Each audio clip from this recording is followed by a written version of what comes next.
Έλα Γεωργία, μπράβο. Πάμε Γεωργία, τρεμάτισε. Έχει ο πρόεδρος στα παιδιά που ρέξε 1000 μέτρα. Πάμε να πάρουμε το μετάλλιο όσες προχωράμε. Πρώτη στο χιλιάρι η Γεωργία, από τις πρώτες. Η Γεωργία Λάιου. Η παραλαβή των παιδιών θα γίνει. Να την Κιφανή.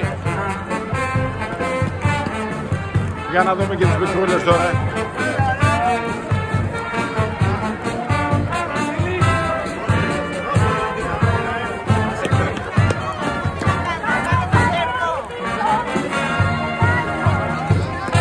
Προχωρήστε, προχωρήστε. Προχωράμε για το μετάλλιο, πάμε, μπράβο παιδιά.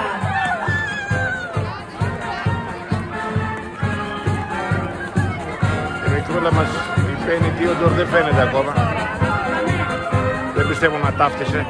Τώρα δηλαδή για όνομα του Θεού, παιδιά, τρέχουν τα παιδιά. Τα παιδιά, τι να κάνουμε δηλαδή άλλο. Δηλαδή για όνομα του Θεού. Παρακαλώ τους γονείς να παραλάβουν τα παιδιά από το πάρκινγκ εκεί στο Μετροπόλιταν και να μην ενοχλούν τη διαδρομή. Παρακαλώ πάρα πολύ.